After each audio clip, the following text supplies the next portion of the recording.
yeah, Veronica Mars, I'm watching you. Private eye.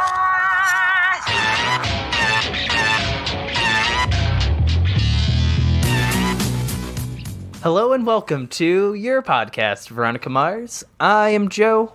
And I'm Travis. And today we're here to bring you Veronica Mars Season 2, Episode 10, One Angry Veronica. I have a lot to say about this episode. I think It's One Angry Travis. I think this is the episode that really, I don't know. Like, it's hard to say, but this is the episode I think really changed my mind as a Veronica Mars fan as if I like the show or not. So, That's weird.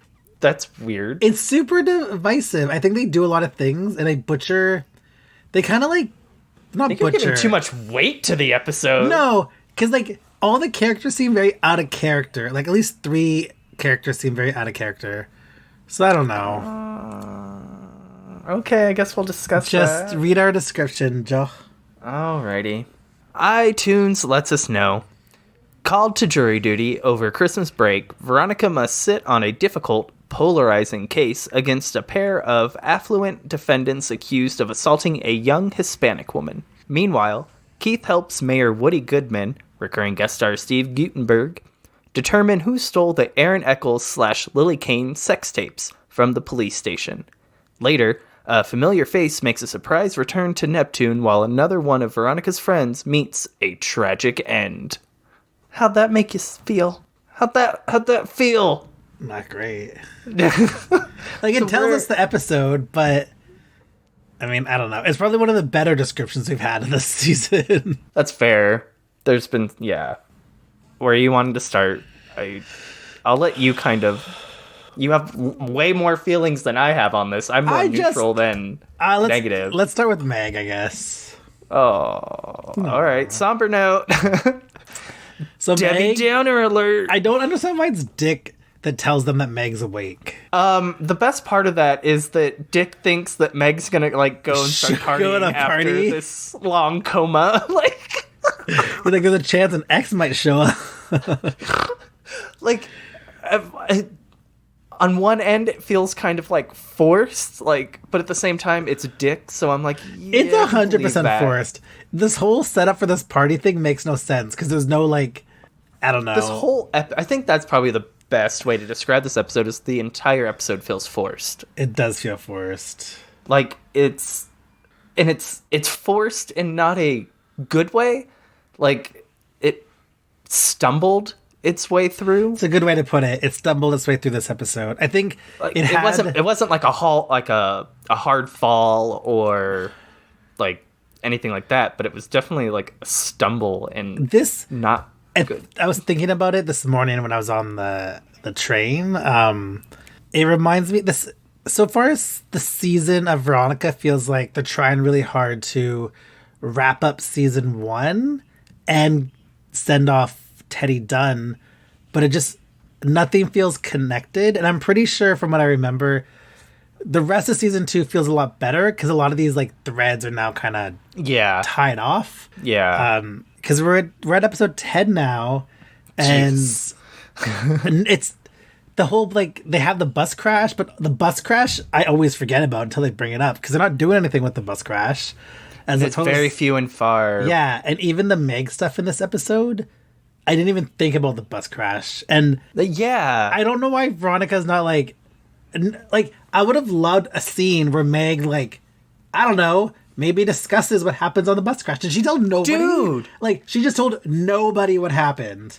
Right, the sole survivor of this bus crash that killed all these kids, and the first thing, no one has talked to her? I know she's pregnant, but the first thing should have been okay, Meg, what happened in those last minutes on the bus? Why did the bus go over? Obviously Lamb wasn't going to do that, but you know who would have?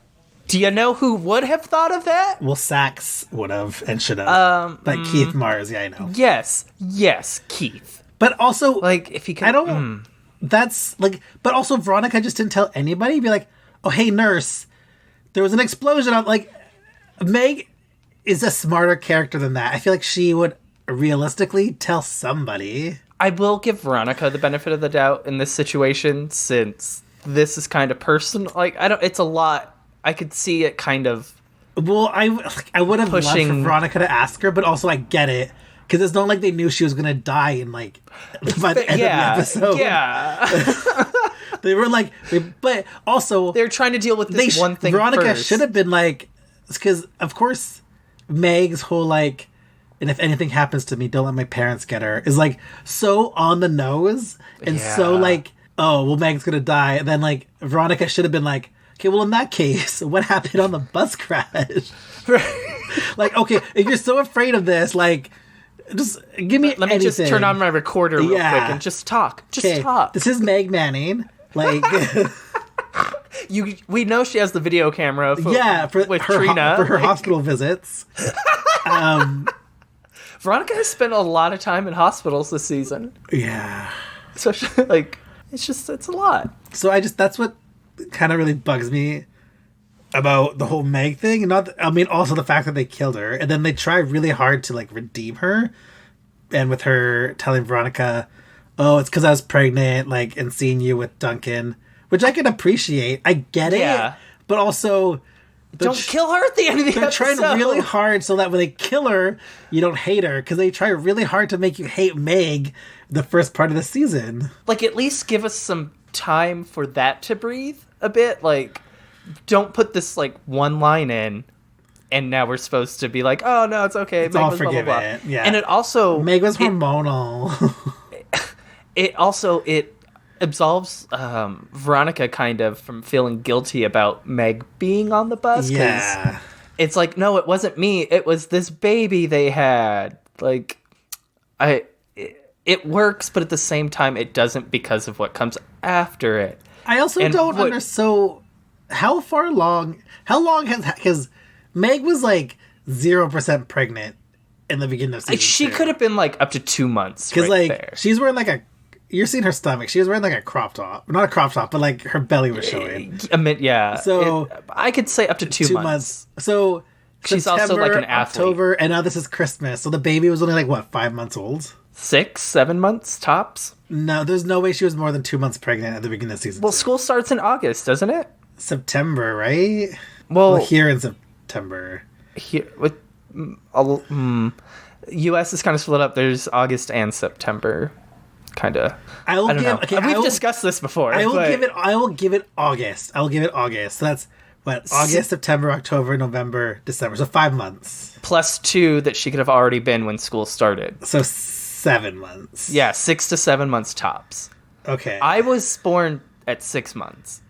I was a super preemie baby. But, like, they don't talk about how the baby is preemie. And then the next episode, the baby's, like, a plump baby. And, like, being whisked away. Yeah. I was in the hospital for a month with tubes. Exactly. Like, my lungs were not developed at 6 months. This baby is on a flight to Australia at, like, day 3, okay?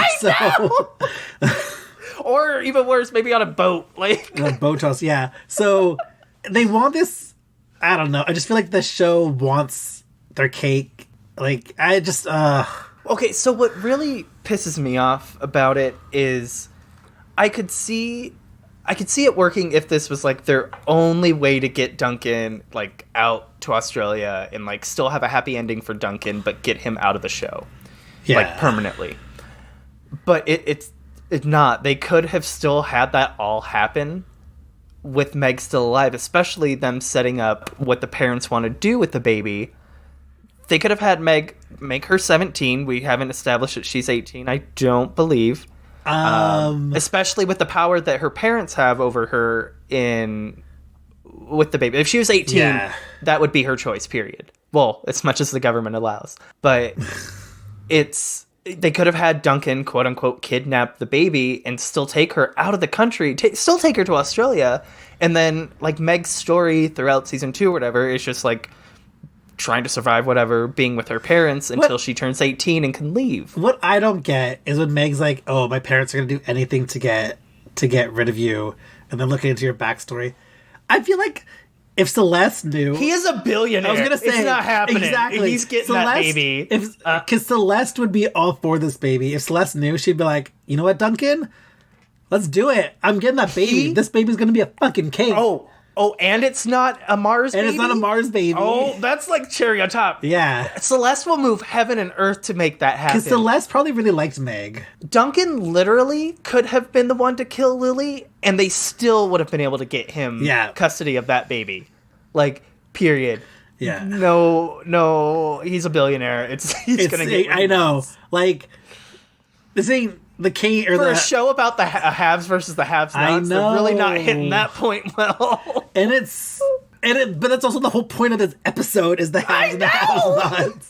Not even the show. This is the whole point of the episode. Oh. So yeah, there's just a lot of the baby storyline made no sense, and I feel like they could have just had Duncan leave for a million other reasons without destroying Meg's character. Because this doesn't go beyond Donut Run. No.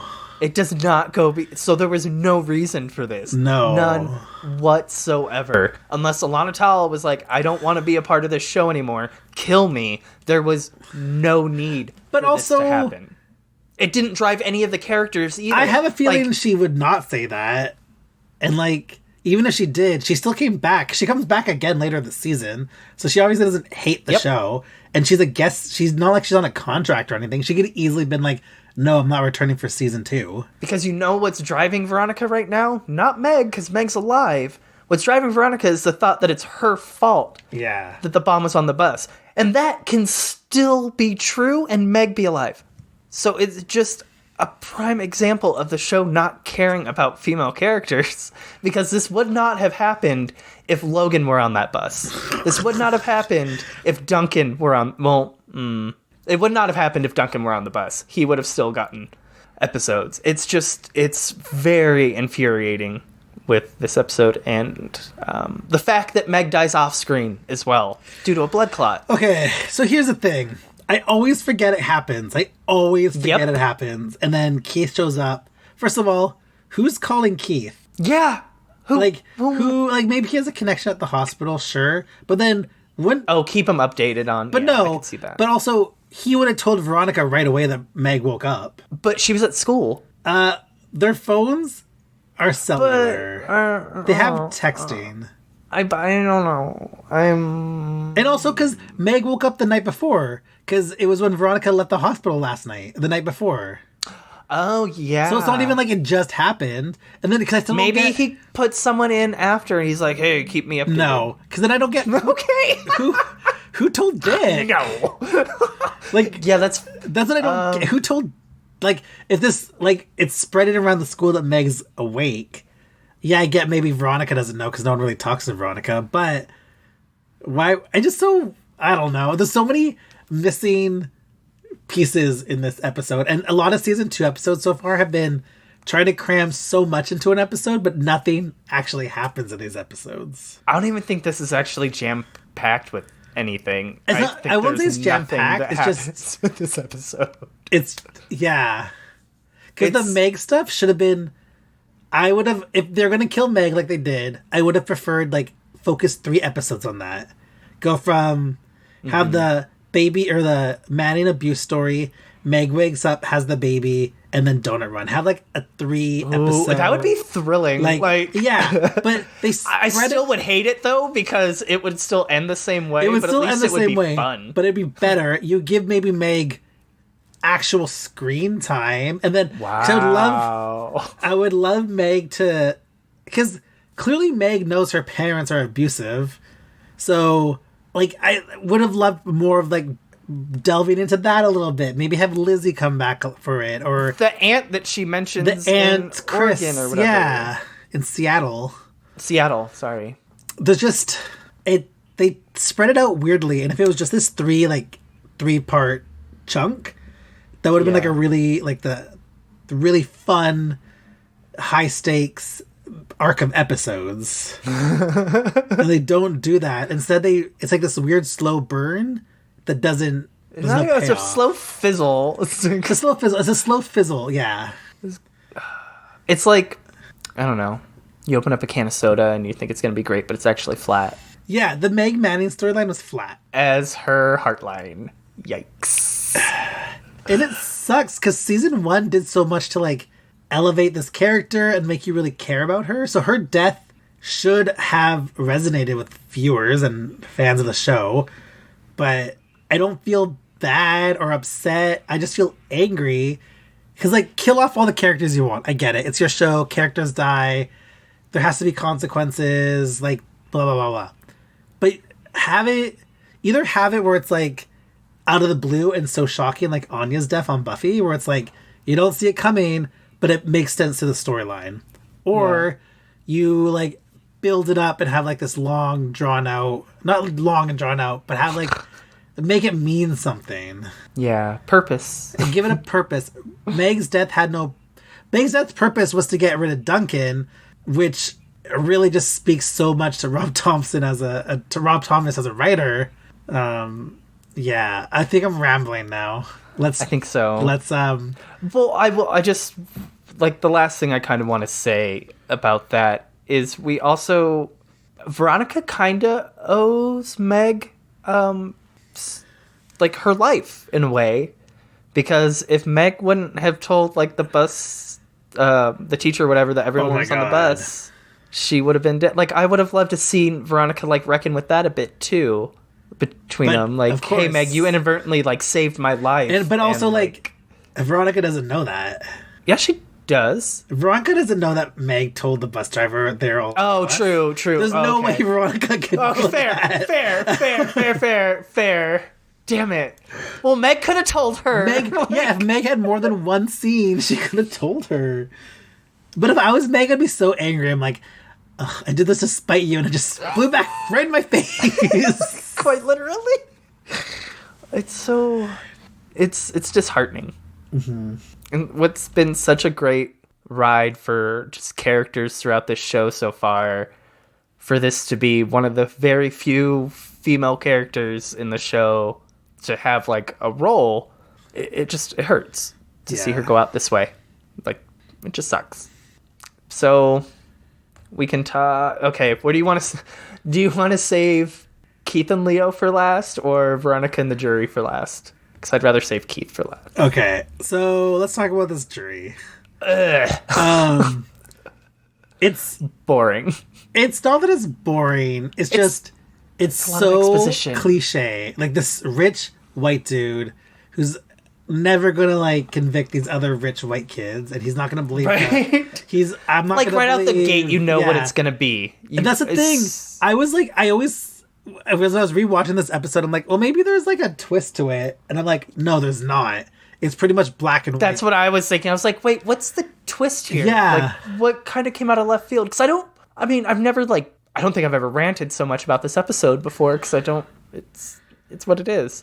But, like, yeah, there's no, like, Veronica Mars twist to it. There's no Veronica Mars lesson to learn that we kind of get. The lesson is stuff. Rich white men are racist, misogynistic dicks. Like, that's... Which we know already from the show. Like, I almost wish... Amp it up.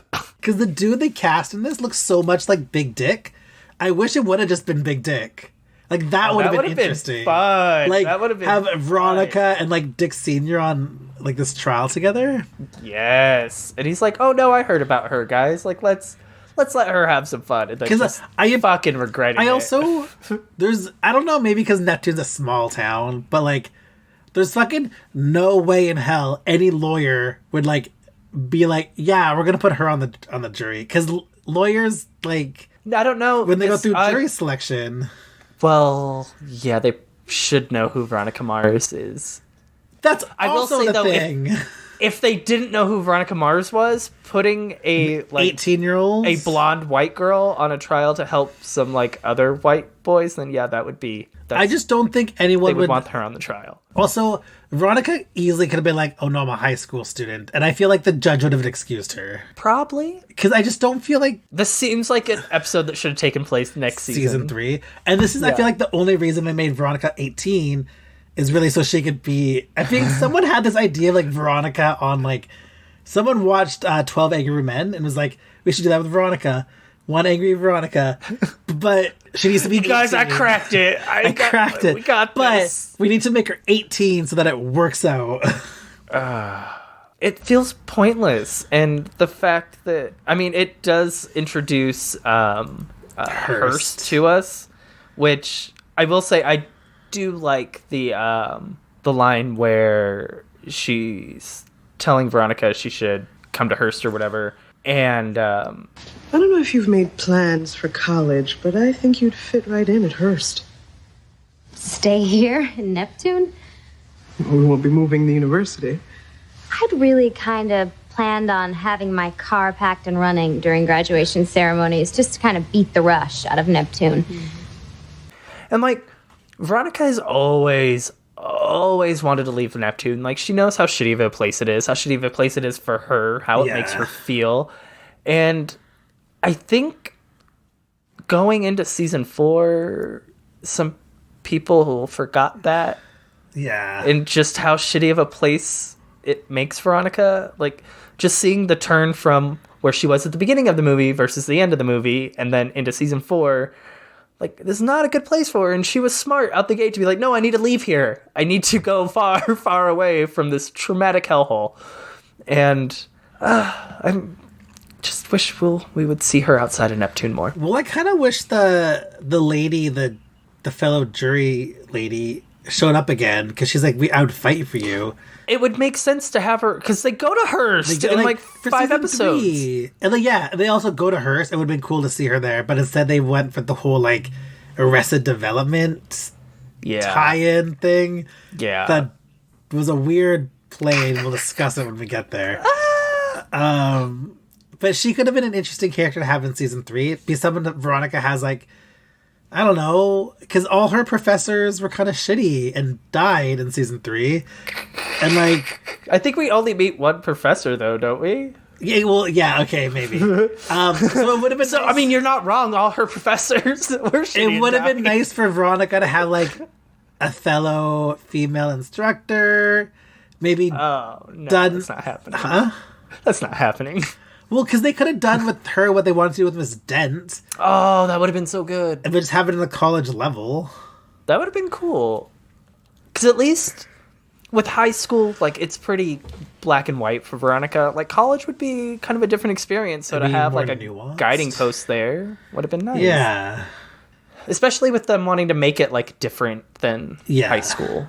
Because the episode credit her as women's studies professor.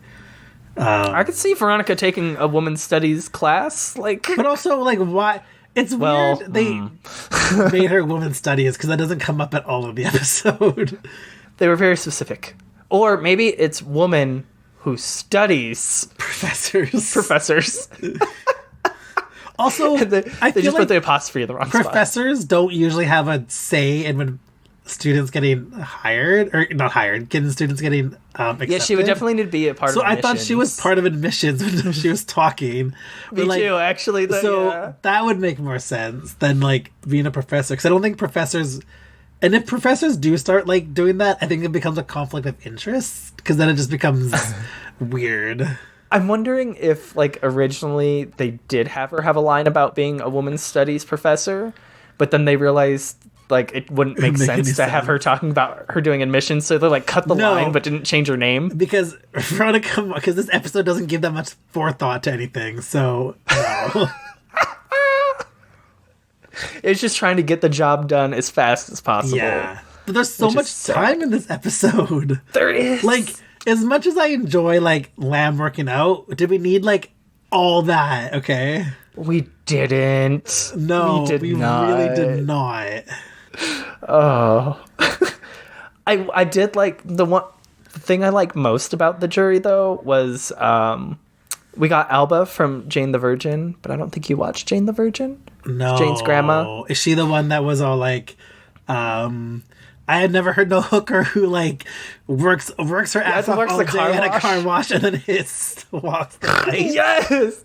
She's the one who was just like, I'm not taking any of this crap. I'm gonna sit here and knit and tell you all how I feel. I'm really sad, though. I never finished Jane the Virgin. The voiceover kind of wrecked it for me.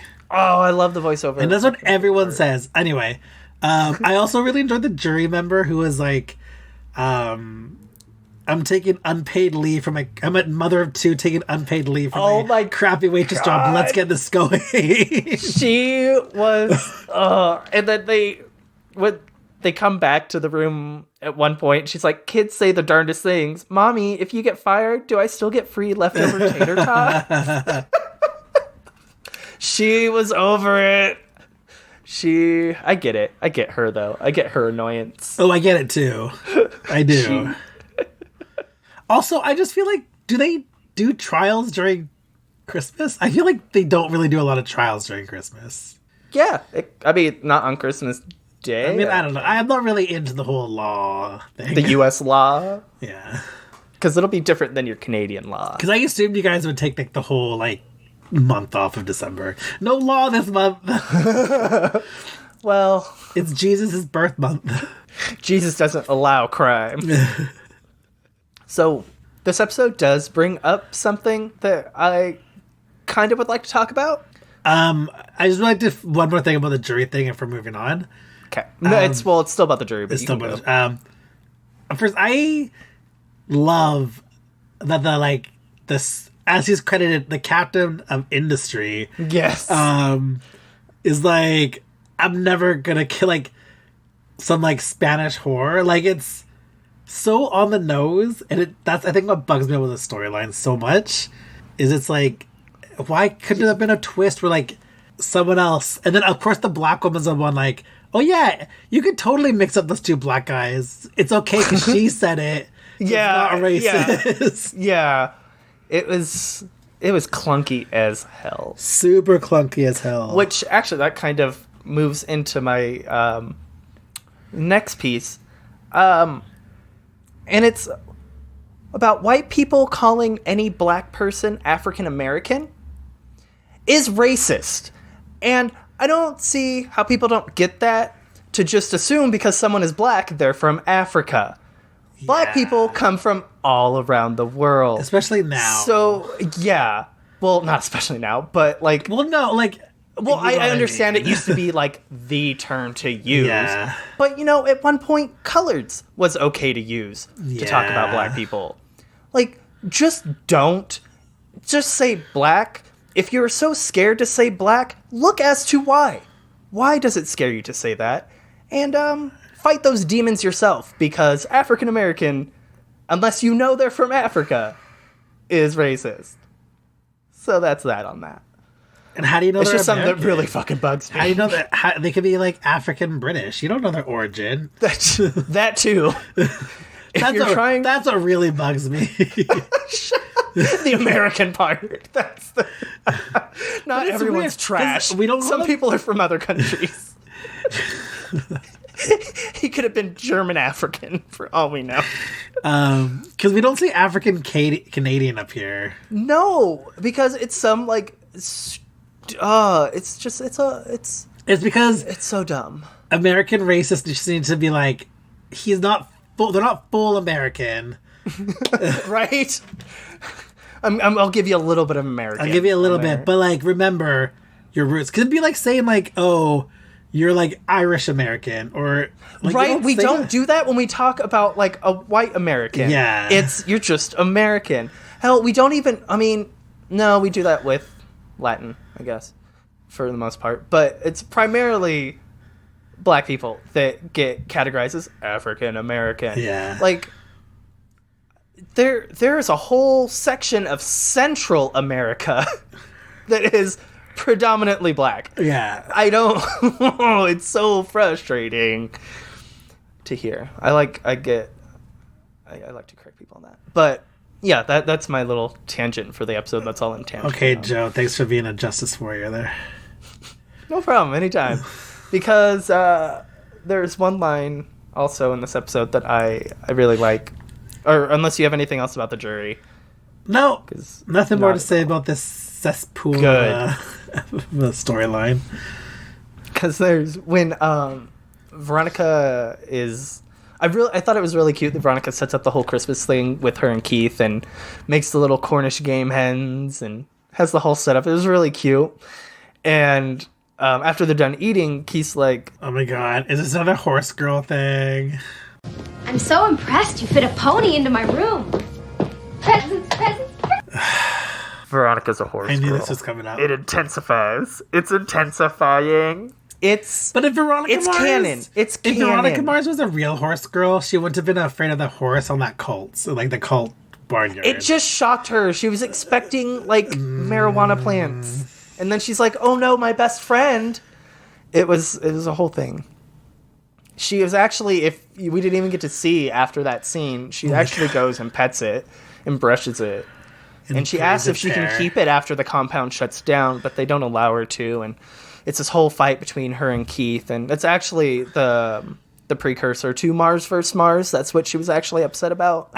So I guess I have one more thing to say about the trial that I forgot about. When Thumper shows up at the Jabba the Hutt, and she's like, "Which one are you?" Yes, that's... Oh, hello. Which one are you? Blinky? Humpty? Zorro? The name is Thumper. Not that you really care. Oh, I care. Deeply. I guess you heard about our new cranberry walnut crumb cake. It's true. It's crantastic. It's so good. She's like, I don't. You need to just leave. Like, And I kind of wish... how does everyone know she's on this trial? Like, that's also the thing. I know... Also, I don't really like that Keith kind of interfered with the trial. Not interfered with the trial, but kind of like... Gave her a clue? Gave her stuff. I'm like, come on, guys. This is Keith just, like, encouraging the worst out of Veronica. So whenever she does something bad, he can't blame anyone but himself. He also says, or Veronica says in that scene, that he bought her that MacBook 2 years ago when they were super poor, but he was able to afford a $1,500 laptop.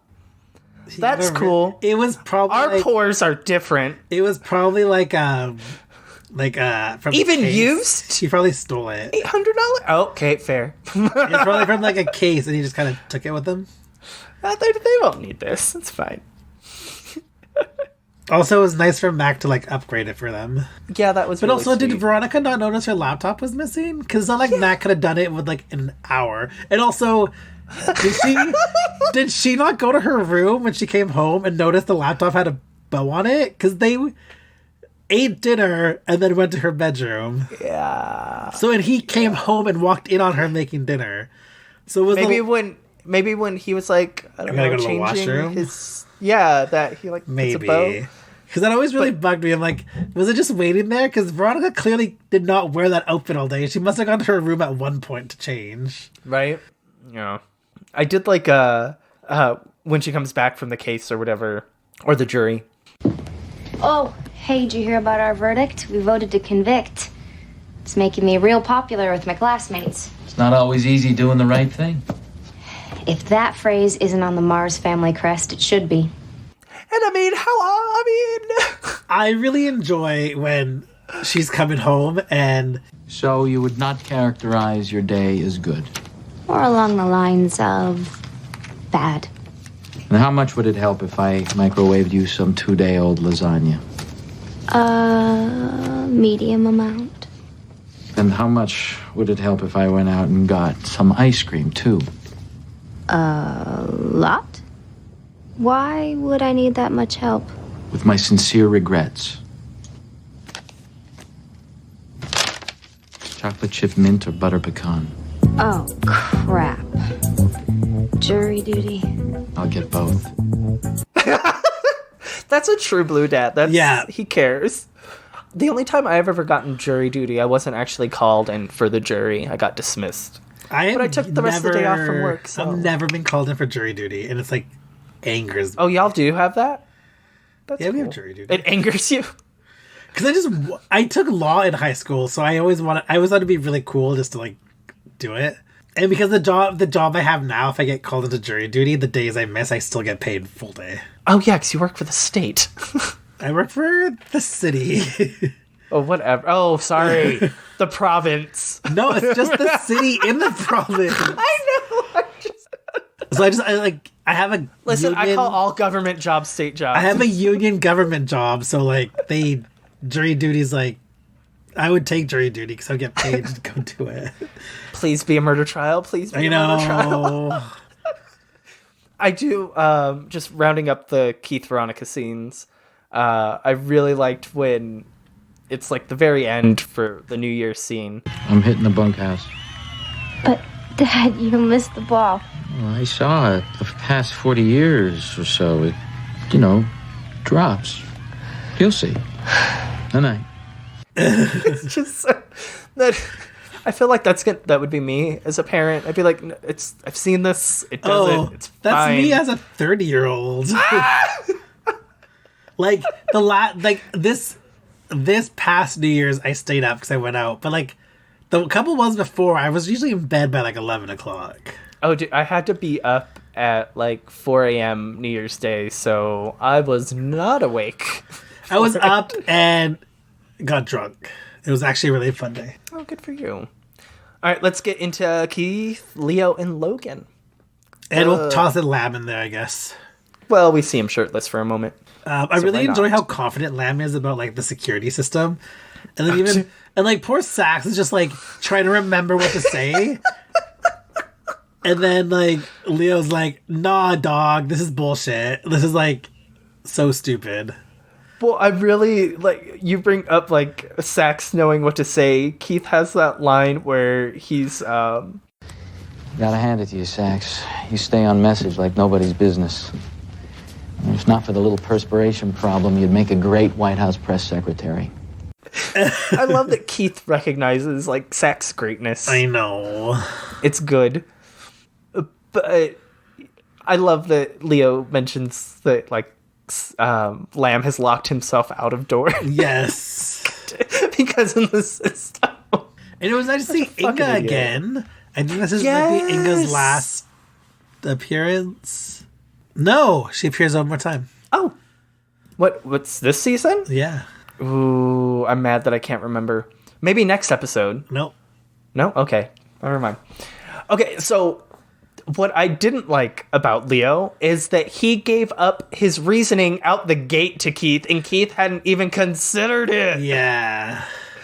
Like, he's like, oh yeah, whoever wants them wants to sell them. And Keith's like, wait, what? Also, Keith is such kind an amateur.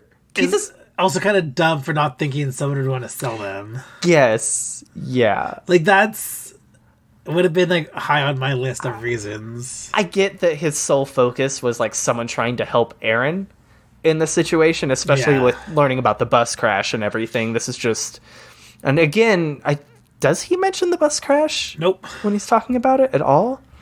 No. That's the problem with that Keith. Would have been a good point. Everyone's like, Keith, I'm sure, is like a great sheriff when he was a sheriff, but he's very one-track minded. Like, once he's onto something, he doesn't really see past it, and I think that's always his downfall. And what kind of pisses me off about this episode is how they expect us to think Keith is both super smart and super dumb. Super dumb for not like realizing someone wants to sell these tapes. Yeah. And super smart because he figures out it's Logan based on the word dude. Like, this isn't fucking Southern California and a beach town. Like, the fuck. Second, the fact that he figures out it's Leo because Logan says, Well, at least tell me this. How did you manage to buy those tapes for 1/10 of their market price? Why, sir, I've always depended upon the kindness of strangers. No kindness at the sheriff's department. I seriously doubt it. really? Yeah. That's like, those were extremely far-fetched, but he couldn't think, like, it just, the characters didn't feel, okay, I get what you're saying about the out-of-character stuff. I was not on board with that. The more I talk about it, I'm like, yeah. It's kind of like someone who but the person who wrote this wrote Drinking the Kool-Aid, and I love that episode, and I felt that had a very good grasp on who the characters were. And now in this episode, I'm like, did they just get a brief synopsis of the show and characters? Because it just doesn't feel right. I get you. Damn, I feel like I'm being really hard on this. I also don't really like that Leo did that. Like, I don't like the idea that Leo stole the tapes. I do. Okay, what I don't like, though, is he could have made just copies of them. Yes. He didn't have to steal them. That's what I don't get. Because even Keith says, oh, all the copies and the original stolen. So there was copies. Yeah. And it was stolen because it was stolen before he he even knew Logan wanted them. So it's not like he stole them all for Logan because they're going to be destroyed. Right. He stole them all to sell when you don't need to sell them all. If it's all like, if you just take the copies. Because, like, he wrecked the entire case. Right. Right. And you know what really sucks? Between him and Logan destroying those tapes. We'll talk about that in a second. Because this is the most out of character thing for Logan to do. The fact that it was two of Veronica's ex-boyfriends that did this, that Veronica almost fucking died for those tapes. Like, the amount of time she almost died in that finale to try to secure those tapes, and then both of these guys just come along and you know what? I'm going to take back a little bit of what I said earlier, because Veronica Mars does destroy some of their male characters as well at certain points. Because I think this is I don't think this is out of character for Leo. I think he could have been smarter about it, but I do agree with you about it being out of character for Logan. Okay, so Logan destroys the tapes because he doesn't want Lily to be whatever all over the news. But does he not know Lily? Because Lily's like dying. She would have loved that. Lily would have stole these so they could be on like Entertainment Tonight. Like, what do you got? She says like Access Hollywood, or she would have loved that to be like her legacy is some sex scandal. Yeah, some sex scandal with Aaron Eccles, and then Aaron, like a celebrity, and then he killed her. Like, that's what Lily lived for, and the fact that Logan took that away from her is it's Logan, the way he always talks about Lily, he's so blinded. It's like he doesn't actually know the real Lily, and that's why the relationship could never work. Because he put her on this pedestal that she was like this perfect angel that she never wanted to be. She never wanted to thought of herself on. Because Lily's a fucking mess, but that's what makes Lily Lily. Yeah. That's why I think she worked better with Weevil, because Weevil knew who exactly she was. Mm-hmm. Yes, sir. And like, Lily was sleeping with Logan's dad, and Logan still isn't angry about that. Lily made all these choices. It's not like he forced himself on her. Lily enjoyed herself. She just didn't want to be fucking recorded while doing it. And even then, she loved it. She was more than happy with it. Okay. And like, she basically died with like a shit grin on her face. Like, let's be real. So the fact that Logan erase these tapes, first of all, is so stupid, because now Lily's murderer is going to get away with it. Right. Like, Aaron gets off. He's destroyed the entire case. Veronica, almost died for these tapes, so now he's totally fucked over Veronica, and I'm pretty sure there's never any there is no fallout from that. Period. It's also kind of just seen as poor Logan. Poor Logan. He can do no wrong. And well, for the most, he fair. So when Aaron gets out, there's no one to blame but Logan. It's Logan's fault. Aaron did not get. Because when they're all saying like, "Oh, I could testify that I saw the tapes," cool, but that's hearsay. That's hearsay. That is not as strong as physical evidence. Period. Yeah. Any case. I still don't understand. And why does Leo not get that? That pisses me off the most. Leo is trying to. I also don't understand why. Like, there's so much more proof that Aaron tried to kill Veronica. I don't understand why he wasn't charged for that. I don't know why he would have got off for that, because there's witnesses for that. That witness backtracks though. Oh right. So that part because he's paid off, right? I believe so. Yeah. So yeah, So then without the tape, there's nothing against Aaron. And then the whole thing is, instead of having some witness, they set up this whole Aaron gets out thing, and if you think it's going to be a big ordeal, and then nothing. Like, there's one gratified moment in the finale, but it also they could have done more with it. I don't know. No, I agree. I wholeheartedly agree. Unfortunately, the season is just it's trying so hard to and it pisses me off more because I love Logan as a character, and this just feels it just makes him dumb. It makes him not really dumb. That dumb of a character. He's reckless. He's careless, but he is not dumb. He doesn't. I cannot see a version of Logan that would rather have Aaron out of jail and free than these tapes being made public. I cannot envision. Plus, if he has the tapes, He could just drop them back off at the fucking evidence locker. It's not like they're going to get out at that point. Yeah. They'll be seen by the witnesses at the jury, and then that's it. This makes no fucking sense and just destroys... That doesn't destroy his character. It destroys his character for this episode, but... For all the hate he has towards his father, and like the tapes, you don't even see Lily naked. Like it's perfectly covered for TV, so you never see her. We only see like 10 seconds of the tapes. I'm sure there's plenty more.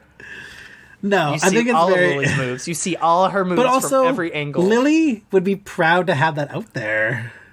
Honestly, Like he took something away from Lily again. So once again, a male has taken something from a woman on the show. Shocked. I think... Okay, so I don't think I have much more to say about that. The last thing I will say is I've been around the Veronica Mars... You as well have been around the Veronica Mars community since the beginning, me shortly after. And I was very big into it. And one thing I know that never really ever came up in discussion was referring to Leo as a pedophile because he stole these tapes. However, suddenly, magically, it becomes an issue nowadays. Once he becomes a quote-unquote option for Veronica again, he is suddenly a pedophile that's selling off these tapes for peddling sex traffic shit. And it is the most... Because I was mainly in probably the LiveJournal community and LiveJournal Veronica Mars community, the forums for specifically Veronica Mars. Like, a lot of that I was heavily into. This was never an issue. Plus, I came into the show during this season, like the beginning of this season, so it's not like I had to catch up on anything. Like, I knew what people were saying, so I watched the reactions to this episode as it happened and as the season progressed, and that was never a fucking issue. But now, suddenly, Leo is a creepy pedophile for getting these tapes. Well, I'll get if you want to talk about season 1 Leo and the weird age difference, but to say that Leo is some sort of like sex trafficker type of situation is extremely fucking obtuse. And the fact that as soon as he found out that Logan wanted the tapes and when Logan, he could have had 100 times the amount he could have got from Logan, or whatever math. But he still gave it to him. Like, it's not someone who's trying to like get the highest price for some like underage porn. That's like it's just so fucking dumb and so transparent, and it's just, it's something that pissed me off. What do you have anything else for that? No, let me just double check my notes. I just remember being very just dissatisfied with what they did to these characters. So we'll just end it with Wallace is back.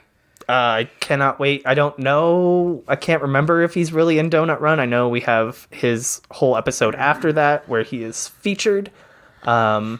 But I'm just happy. Them cuddling on the couch is like one of the cutest moments. Yeah. Period. Like he has his arm around her and she's like just tuckered. Oh, it's so cute. There is I love them. One more thing I want to bring up from this episode, and it's like the only, because I just thought about it when I was watching this. They established that the neighbors beside them have moved out, and that plays kind of a big role in the next episode. Oh, yes, it does. So I never caught on, but I'm like, oh, that's actually a nice little like foreshadow there. I remember someone mentioning it back when Donut Run aired, like that, but I didn't think about it until you just brought it up again. That's that okay. There is one. There's one good thing, because like when I was watching it, I'm like, why don't I ever remember catching that little thing? Because it's such like a throwaway line Veronica says, and it's like, oh no, it plays a big role in the next episode. A pretty big role, yeah. All right, let's get into some segments then. Let's do it. As kind of a side project, I dispense fashion advice. Fashion segment. In this segment, we'd like to talk about the fashions of 2005, what we liked, what we didn't like, and what kind of just existed. Did you have anything you liked? Because I only had like a couple. I really liked Veronica's elf outfit. She was so cute.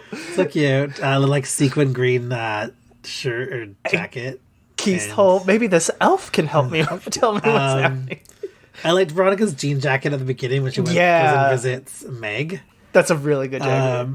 And I don't know if I like it or not, Logan's jacket. Tan and green jacket? Like, I like the side stripes. I don't like the middle stripe.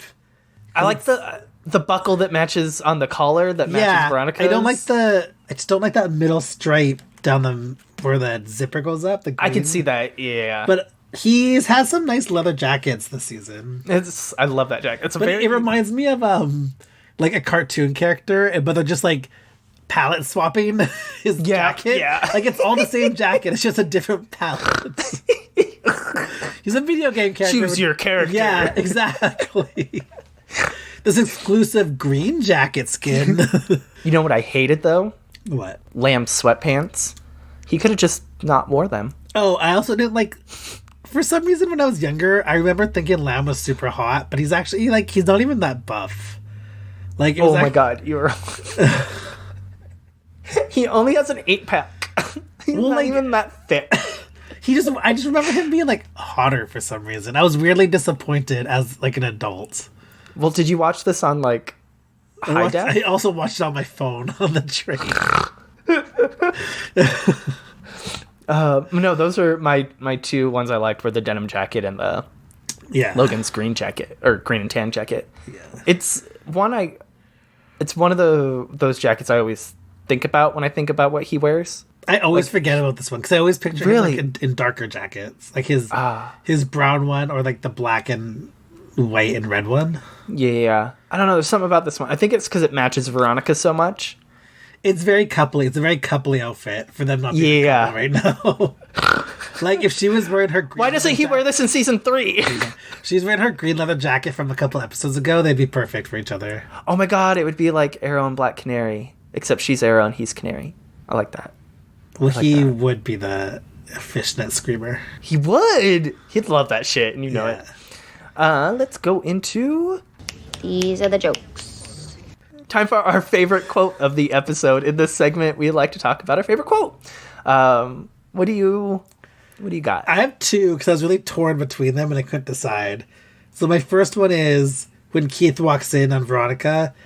You know, Elf, we might not be the richest family in town, but we can afford normal-sized birds once a year or so. Game hens. They were just so cute. And then Veronica's just like, the game hens, they're so cute. So then before you go on to your second one, just in case it ends up being mine. It probably won't be. Because we haven't talked about too many quotes in this episode. Mine is actually at the very beginning of the episode with Veronica and Duncan talking about the whole Meg situation. Okay, stop. I was shown a diagram once. I know how it works. But you knew and you didn't tell me? This has nothing to do with us. Oh, no. Nothing. Your secret illegitimate child gestating in the womb of your comatose ex-girlfriend affects neither you nor me. Like, I just love the whole, like, stretch out soap opera. That, like, it really is. And it was hands down my favorite of the episode. What's your other one? So my other favorite is... And is my theory really any crazier than the other way of looking at it? What other way? That a pimp tricking $80 hookers showed up out of the goodness of his heart to save 2 rich white boys from doing time. Just the way Veronica says it is just like, here's a story I'm going to tell you all. Also, there weren't too many quotes in this episode, too. No. And a lot of the quotes I liked are also very, very long-winded. Like, I liked a lot of the quotes from the trial scenes, but they only work if you have, like, the whole scene as context. Right. A lot of it is, what's her name from Jane the Virgin? Like, a lot of the good shit came from her, and I'm like, it's, like, right in the middle of, like... I know. It's a retort, and you can't, But she had, I just want to say, she's, like, low-key MVP of the episode. She was great. Do it. Let's go into... Excuse me, it's Madison's turn. It's time for a Madison Minute. Hello. Tell us about it, Travis. So, if you ever listened to an episode of ours, our favorite character is Madison Sinclair. And any episode that she's not in, we've decided we're going to talk about what our favorite queen of Neptune High would be doing. What do you got, Joe? So I figured she would probably pop up like anytime Veronica was at school to just kind of like try to be an alibi for the 09er guys that are like, to be like, no, they couldn't have. I was there. Like, no, I was, and it would just like backfire at her at some point. That's really all I could really imagine her doing. I didn't have much. It's hard because they're not in this. They're really only in the school, like at the very beginning of the episode. Or it's her telling them that Meg's awake. That's what I was Dick. thinking. Yeah, I was thinking like it would be Madison that tells them that Meg's awake, and then like, but her being all super like, oh my god, guys, Meg's awoken. I've been holding hope. Oh, I'm so my glad. prayer circles have worked. Yeah, yeah, something like that. And just like keep at Duncan, how is it that your ex-girlfriend is now awake? Yeah. Veronica, are you scared? Just a lot of that. Exactly. All right, let's go into our second to last segment. Go Pirates! MVP, our most valuable pirate. In this section, we'd like to pick who we felt was the best character of the episode and who gets the honor for you. Is it Meg? I'm so torn. I have two, but I'm going to give it to Meg, but not for this episode, but for just like the show. Like, this is like, here's a drink to Meg. I'm like, yeah, a shot for Meg. Maybe instead of, I have an idea. Okay, I'm giving it to Meg too. I have an idea for what the MVP is going to look like this week. It's going to be horrible. I think Meg deserved a whole lot better. And like, if they had to kill her character, whatever, characters die on TV. They're not real. It doesn't affect you in any actual way. But there was no, it just wasn't done It's well. literally not dealt with again after the next episode. Yeah. Period. So there's she does pop up again, so it is sort of touched on later on in the season. Not in the way of that. It's touched on in the fact of the bus crash, and that's it. So which they could have done with any other character on that bus. All 4 characters having to die. Like 6 Feet Under is one of my favorite shows. That's all about people dying.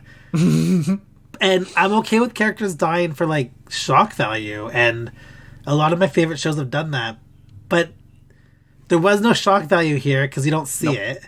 It's off and the delivery of it sucked. The way Keith comes in and delivers it, it felt like very, oh yeah, Meg's dead. There was no reason for her to wake up. There was no reason for her to wake up in this episode. No, because the whole thing, they could have found out that the parents wanted to like give the child up for adoption a different way. Like none of that needed to happen for Meg. You could have just brought Lizzie back. Yep. Because so Meg's awake for like a day, and then like dies off screen. It dies off screen. No finished business, and it's like she's such an important part of the bus mystery, and I think they realized that once they woke her up. They're like, oh shit, we can't like really have the mystery go. We can't really have the mystery be super mysterious if we know more details about it. So let's just kill her off. But they could have even just had her. She doesn't have to have full amnesia. Like a lot of times when something like that happens, you can't remember the timeline around those events. But also just have her start to remember it towards the fucking end of the season. At this point, they already know there was an explosion on the bus, so it's not like Meg would know anything more. Right. So, I don't know. Here's one for Meg. I'm taking a sip for Meg of my protein shake.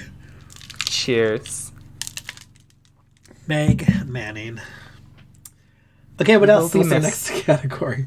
Pirate points are earned by being a contributing member of the school. Pirate points. In this section, we feel that you more than likely know how we feel about the episode by the time we get here.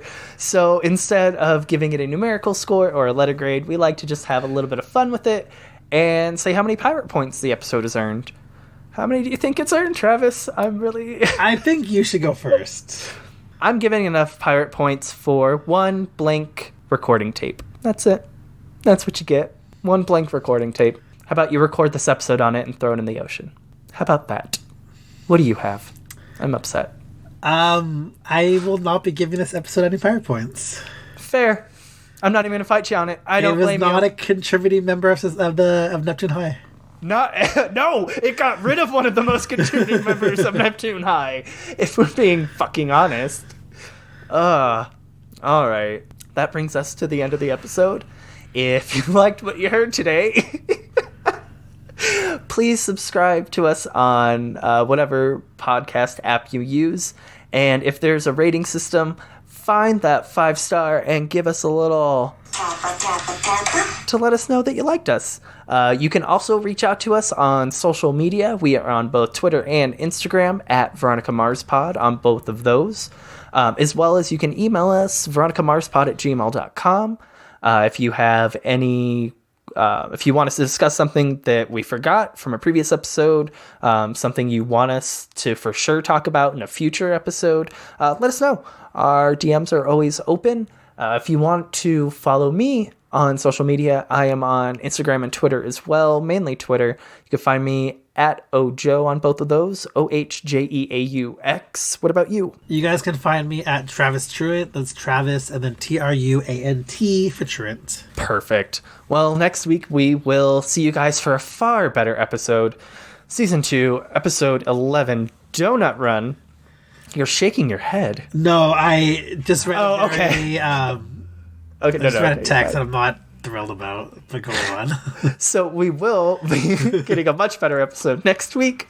Are we, though? Donut Run is far better. Yes, Lucy Lawless. Remember Lucy right. Lawless? I'm not Xena. I'm Lucy. Vinny Van Lowe. Like, there's some good shit in this There's some episode. highlights. Okay.